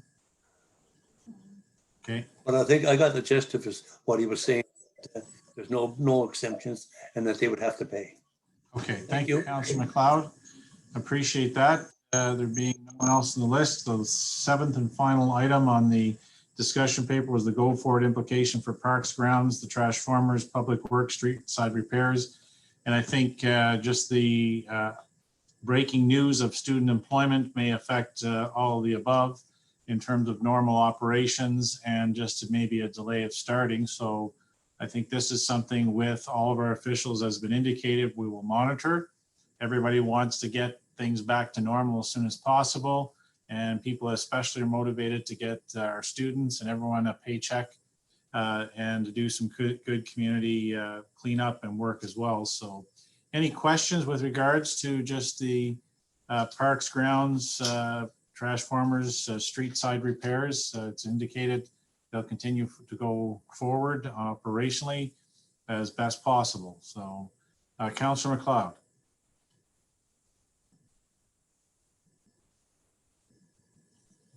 Go ahead, Jim. Sorry about that. As you know, Mr. Mayor, that I've been asked a lot of questions about the particularly Neville Park, and it can't be graded at this time. And the reason being, so that all will know, is that the ground is too soft to send the equipment in to do the job. So we have to put up with what we have for the time being. As you know, I'm a regular walker myself, and 6.7 last night, Mr. Mayor. I don't know what you've done, but anyway, I just want to let people know that that it will be will be graded, but not at the present time because the weather just doesn't permit it. Thank you. Okay. Well, I'll try to catch up to you and your walking regimen, counselor, and we'll catch up with all the community cleanup stuff too. So thank you very much. There being none other than that, we will do the follow-up as indicated on the discussion paper. I want to thank Francis Campbell and Director MacDonald and all the staff that were part of this. And as you can see, the heavy lifting literally is after this to get everything in place, and communications being paramount with that. With that, we have one addendum item, which is agenda item 4, which is the homeless and vulnerable citizens initiatives that have been worked on and the council had approval on. I would go to Councillor Councillor McDougall, just in terms of discussion on the agenda item you raised. Mayor, if I could ask a question, I'm just wondering if you needed any vote for this plan forward for solid waste, or are we just going to go with it? Is that the deal? There's no vote required at this time because it's operational. It's within the existing budgets. It's at any extraordinary items or we were approving any additional expenditure. Okay. Councillor Brucksch, there's none required. There will be reporting back to council, which we have for the May 12th and 19th as a follow-up to this meeting. Very good. Thank you very much. Thank you. So on the addendum, I would recognize Councillor McDougall. Thank you, Mr. Mayor. So on social media and through some conversations via email and telephone from residents, I've heard some questions around when we are going to be able to actually implement the services for vulnerable members of our communities, that being porta potties and other facilities for folks who fall into the homeless category and vulnerable sector. So I know there's a lot of chatter back and forth. I just want to say for the record how grateful I am that residents are so concerned with the well-being of our friends and our neighbors in the municipality that they want to know a timeline. So just curious if we could get an update, Mr. Mayor, on when we should expect to see this plan implemented. What are the snags? Is there anything that we can do as a council to move things forward? Just, I guess, points of curiosity.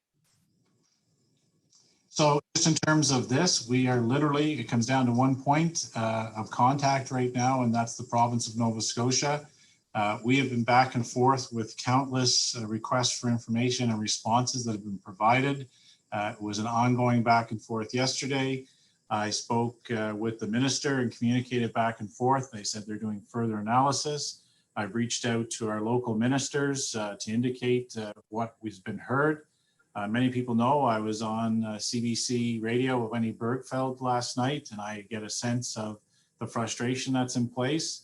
With this, we are one partner in delivering, and this whole process was initiated by the CBRM jumping in to try to deal with the humanitarian side of the pandemic. And so as soon as we hear from the province of Nova Scotia, the minister indicated to be patient. And again, as late as last night and today in communicating with the provincial officials, we are waiting for their response. And as soon as we get that response, we'll move forward. We did receive an email this morning from Christine Porter of the Allied Center saying they were going to proceed with the purchase of or the installation of porta potties on the washroom access point and everything else with regard. And if our other funding comes in, that would just kick in and flow.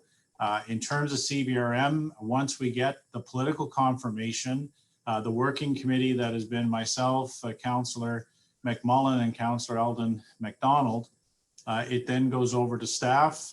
Jennifer Campbell, as our Chief Financial Officer, will deal with all the financial aspects of that. They're working in partnership with the police. Paul Muse is working with the Ally Center in terms of the placement and the ongoing working relationship that's there. With regards to the community partners, they're all ready to go. Supporting us in this was the Cape Breton Partnership, Colleen Wheeliker, getting quotes and assisting us getting the file ready, and community groups. So as soon as we get word back from the province, we will be proceeding immediately. And our staff lead on this is now our community development officer under planning department and development, which is Ken LeBlanc. So Ken engaged yesterday in meeting with the coordinating group, and we'll do the follow-up once we get word.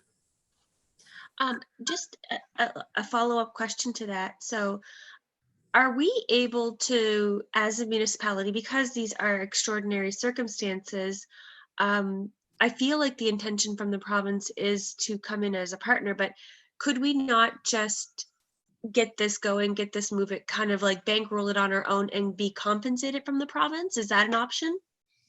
Well, the question came up from Wendy Bergfeld last night in terms of this emergency measure. And unlike the Thanksgiving Day storm, where it was a local state of emergency and expenditures were being decided on by the municipality and supported by provincial and federal, we're in a provincial state of emergency.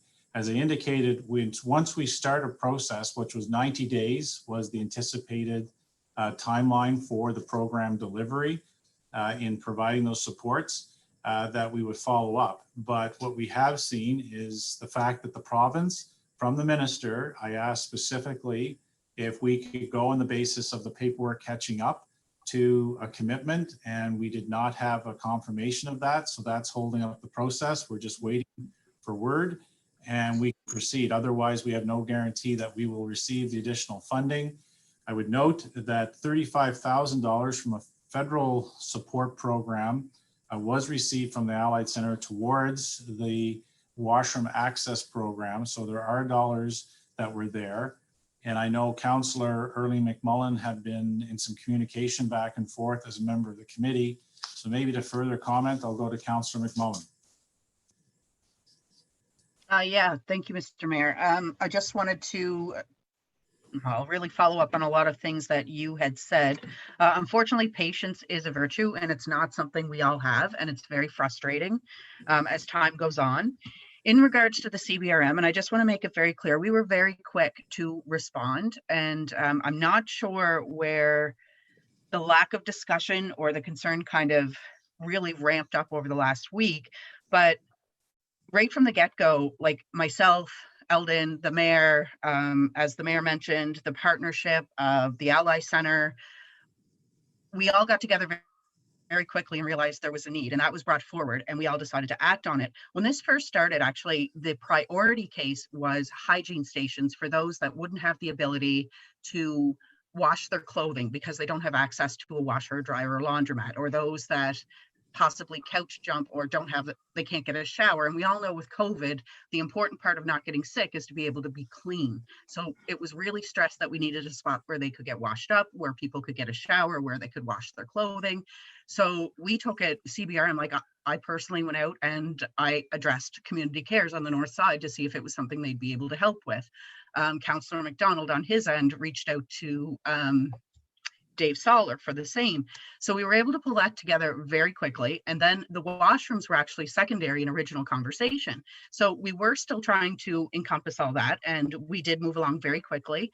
And in the fact that it made it to council, got council approval for $67,000 within, like, correct me if I'm wrong, about 2 weeks or less, was quite amazing and impressive in my mind. Right from that moment, once council approved it, it kind of went to the hands of the province, and we've been, waiting for their okay, because when it did go to council, and I do appreciate, because this has come up as well, can we fund even our portion of the funding? We have to remember that when this went to council, it was a motion of council, but it was all encompassing. Like, it included the funding for the portable toilets. It included the hygiene stations. It included the purchasing of washer and dryers. It included the part, like, for example, the sourcing of towels and face cloths and personal hygiene items. Like, there was a lot, and it was all encompassing. So, and that motion also depended that we had a 50-50 partnership with the province. And again, if Mr. Mayor, Councillor MacDonald, if I'm speaking out of term here, please correct me. But So that motion that's existing is for the full amount, and it is pertaining that the province actually comes up and gives us the okay that yes, we are going to partner with them. Now, can that come back to council if we break it off, if we're not getting anywhere? I assume it totally could. The reason that it hasn't been looked at is unfortunately, and we're all starting to sound like broken records here. I know myself, I am when I speak to people, but daily it's like, well, no, the province said they'll be in touch tomorrow.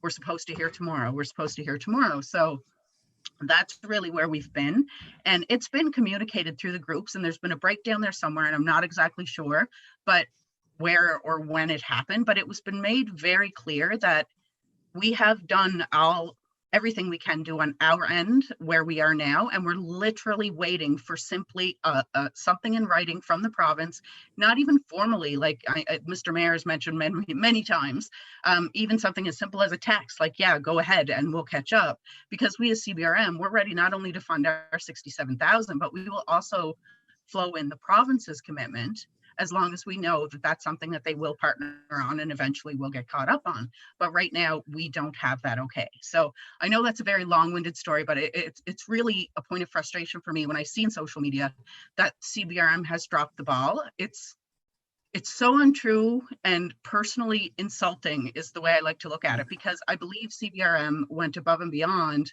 when we literally started sourcing. Like, it's not a matter of here's a check.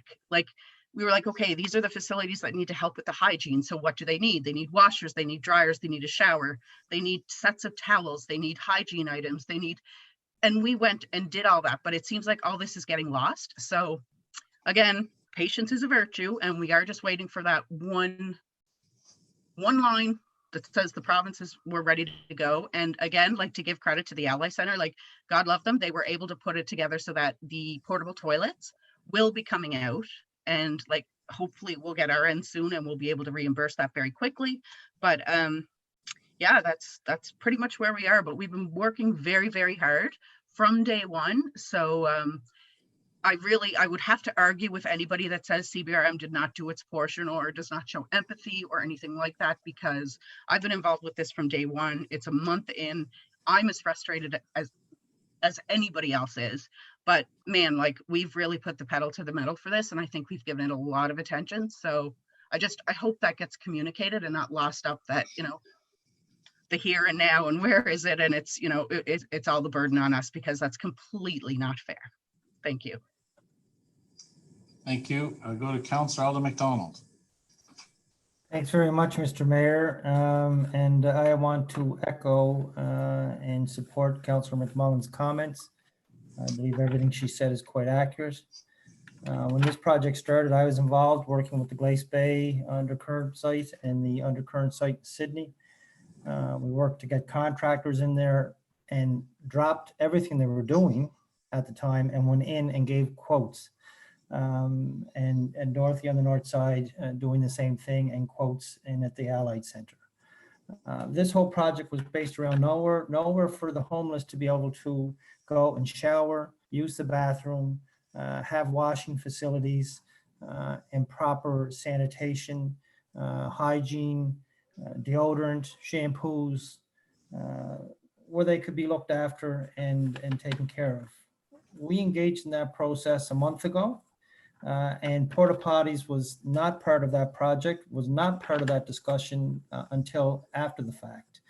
We were coming more into, I will say the end, but even the middle maybe of those discussions, but porta potties were not part of this. And we took that on as a secondary aspect of the project, and then sourced out more funding, because we originally came to a budget that we thought we would need for the showers and washers and dryer installments to be able to provide these people to be able to wash their clothes, wash their bodies, and be taken care of. So we worked diligently as much as we could, as fast as we could. Personally, I think from the process starting, we had council approve our funding, $67,000 within a 2-week period, to have the installation of all of the equipment necessary to be able to put these projects in place. A 2-week window for that, in my opinion, is not a failure. I think it's quite good turnaround time for us. As we all know, we're in a municipality that's not flush with cash, to be able to just go roll out money on behalf of CBRM and roll out money on behalf of the province with the hope that maybe we might get it back from the province, but we may not.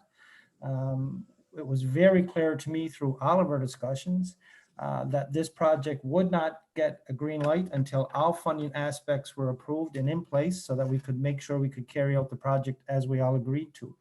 And we still continue to do that. Although there has been, as you say, social media posts and statements being made in the public that CBRM, I'll use the words that Councillor McDougall used, Councillor MacMullin used, that CBRM dropped the ball on this. I read a Facebook post where a citizen was told that CBRM promised to have these things in place. I'm aware of no promises that were made to anybody, and Mr. Mayor or Councillor MacMullin can correct me on that. But if people are out there saying that we promised them that we would do this and we promised them that we would do that, that, in my opinion, is false. We said we would work diligently to try to get this project off the ground. We would work with our funding partners and senior levels of government and community partners, and we did that. We still continue to do that. We've given a green light to all the financial services and finances cash-wise that we can make available to the project. Unfortunately, the province is still doing due diligence on their end. The mayor is working diligently daily, numerous times throughout the day, trying to close this off with the province.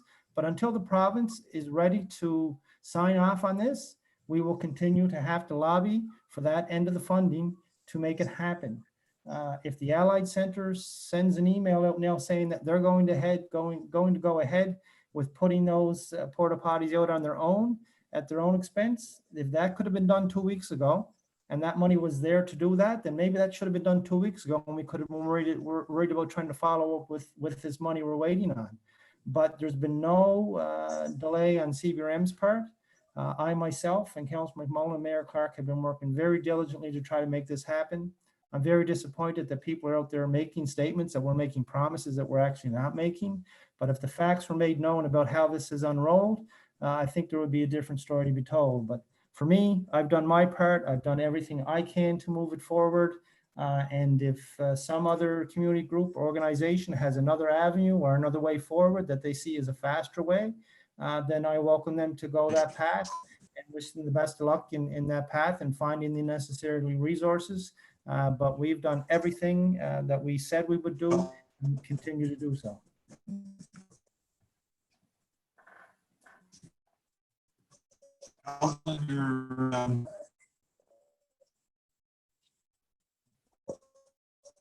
You cut out, Mayor. Are you there?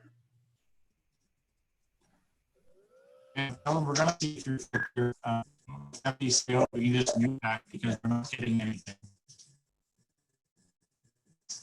Okay, we missed that back into that, so we'll come back. The last couple of minutes were lost there. So Eldon. Brucksch.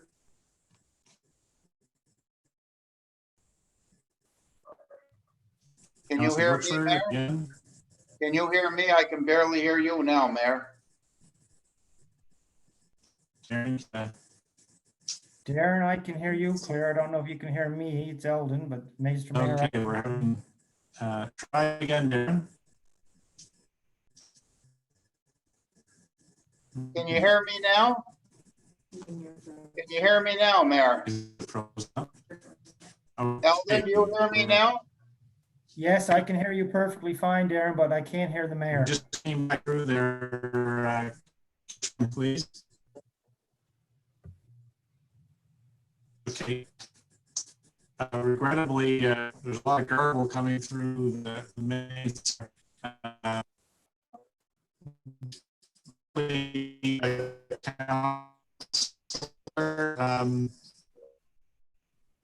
Yeah, I can't hear you, Mayor. Did he tell me to go ahead? Anybody else hear him? Okay, just everyone just put their voices on silent. I'm muted. Can you hear me? Try again, Councillor Brucksch. Yeah, okay. If you can hear me, I'm hearing you, Darren. I don't know if Okay. everyone else is, but I'm not hearing the mayor. Okay, neither am I. But anyway, if I can speak, I just want to say that, Oh my God.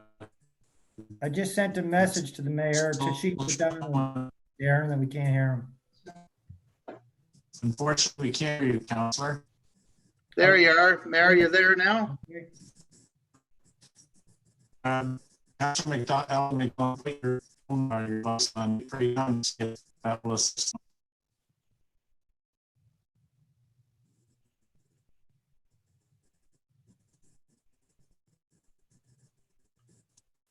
Hello? Okay. I'm just going to